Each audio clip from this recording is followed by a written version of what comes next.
যে রেস্তোরাঁর মালিকানা তার নিজের, সেই রেস্তোরাঁতেই তাকে হাঁটু গেড়ে প্রেমিকার নতুন প্রেমিকের জুতো পরিষ্কার করতে বাধ্য করা হয়েছিল।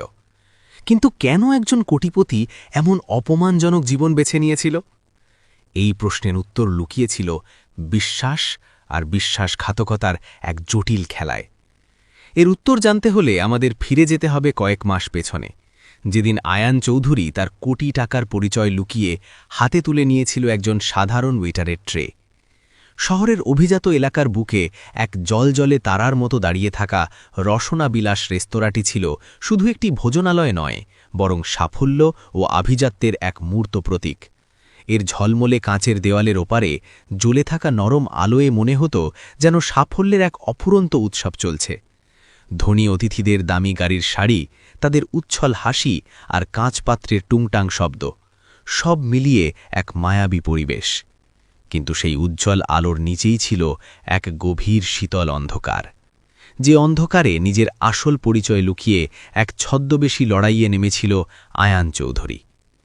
আয়ান ২৫-২৬-এর এক বুদ্ধির দীপ্ত তরুণ, কিন্তু তার চেহারায় সেই দীপ্তির বদলে ছিল এক পরিকল্পিত ক্লান্তি। পরনে ওয়েটারের সাধারণ পোশাক, মুখে লেগে থাকা এক অমাক কিন্তু পরিশ্রান্ত হাসি।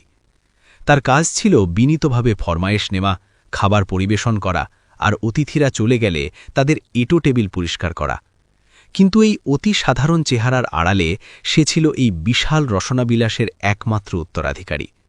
তার বাবা প্রয়াত আরহাম চৌধুরী নিজের সততা আর পরিশ্রমে এই প্রতিষ্ঠানটিকে শহরের সেরা বানিয়েছিলেন। বাবার আকস্মিক মৃত্যুর পর এই বিশাল ব্যবসার দায়িত্ব আয়ানের কাঁধে এসে পড়ে।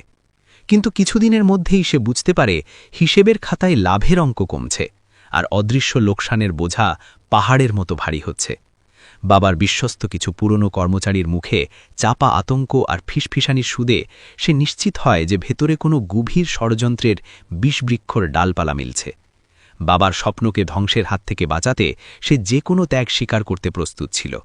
তাই নিজের পরিচয় গোপন করে একজন সাধারণ কর্মচারী হিসেবে যোগ দেয়। তার এই ঝুঁকিপূর্ণ সিদ্ধান্তের কথা কেউ জানত না, না কোনো আত্মীয়, না কোনো বন্ধু, এমনকি তার প্রেমিকা রিনাও না। আয়ান রিনার কাছে নিজেকে একজন সাধারণ চাকুরিজীবী হিসেবে পরিচয় দিয়েছিল। বাবার ব্যবসার দায়িত্ব নেওয়ার আগেই তাদের সম্পর্কটা শুরু হয়েছিল।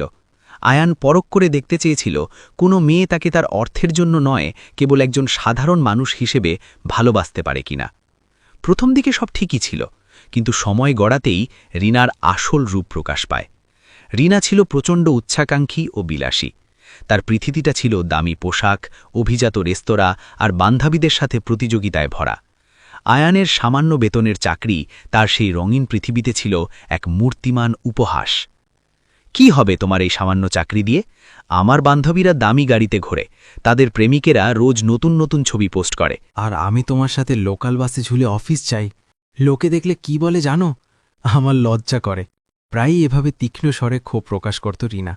আয়ান শুধু শান্ত গলায় বলত, একটু ধৈর্য ধরো রিনা, সব ঠিক হয়ে যাবে। সে মনে মনে ভাবত, একদিন যখন সে তার আসল পরিচয়টা দেবে, যখন রিনা জানবে যে এই সবটাই ছিল একটা পরীক্ষা, তখন সে নিশ্চয়ই খুব খুশি হবে। এই ভেবেই সে রিনার সমস্ত অপমান নীরবে সহ্য করত। কিন্তু রেস্তোরাঁর ভেতরের জীবন ছিল আরও যন্ত্রণার। ব্যবস্থাপক মতিন সরকার ছিলেন ৫০ ঊর্ধ্ব এক ব্যক্তি, যার চোখে মুখে লেগে থাকত নিচু মানসিকতার ছাপ। ক্ষমতা পেয়ে তিনি নিজেকে প্রতিষ্ঠানের মালিক ভাবতেন এবং সাধারণ কর্মচারীদের সাথে কৃতদাসের মতো আচরণ করতেন। সামান্য ভুলে বেতন কেটে নেওয়া, সবার সামনে অপমান করা ছিল তার নিত্যদিনের অভ্যাস। আয়ান নতুন হওয়ায় তার ওপর চলত সবচেয়ে বেশি অত্যাচার।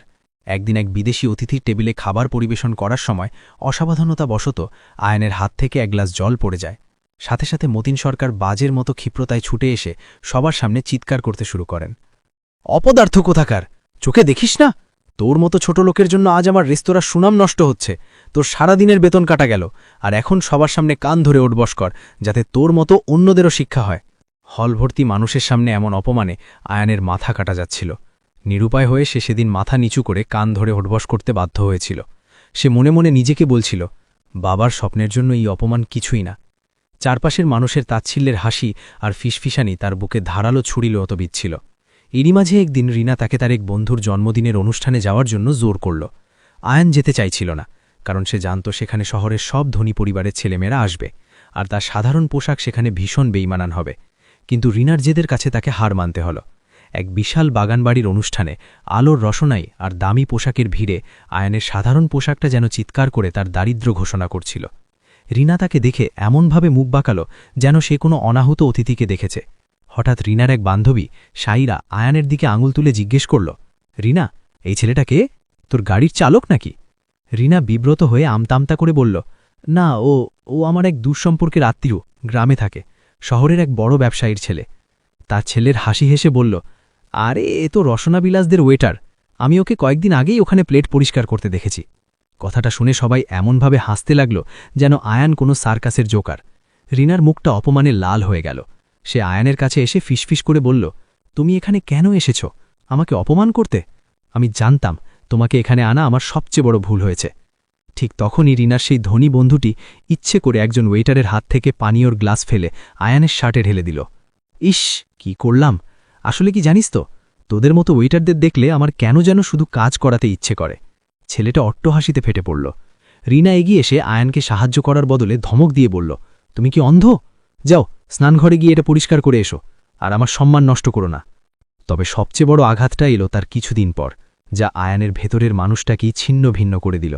একদিন সন্ধ্যায় রেস্তোরাঁ যখন মানুষে ভরপুর, রিনা সেখানে এসে হাজির হল। তার সাথে ছিল ধনী ব্যবসায়ী সোহেল। রিনা সরাসরি আয়ানের কাছে এসে দাঁড়াল। তোমার সাথে আমার কথা আছে আয়ান। রিনার কণ্ঠ ছিল বরফের মতো শীতল। মতিন সরকার এই দৃশ্য দেখে এগিয়ে এলেন। আরে ম্যাডাম, আপনি এখানে? এই অপদার্থটা কি আপনাকে বিরক্ত করছে? রিনা নাক ছিটকে বলল, না, আমি একে জানাতে এসেছি যে এর মতো একজন ওয়েটারের সাথে আমার কোনো সম্পর্ক রাখা সম্ভব নয়। সোহেল আমাকে ভালোবাসে, ও আমাকে একটা সুন্দর ভবিষ্যৎ দেবে, আর এ তো সারা জীবন মানুষের এঁঠো থালাই পরিষ্কার করে যাবে। কথাগুলো আয়ানের হৃৎপিণ্ড ছিঁড়ে ফেলছিল, কিন্তু অপমানের শেষ তখনও বাকি। সোহেল ইচ্ছে করে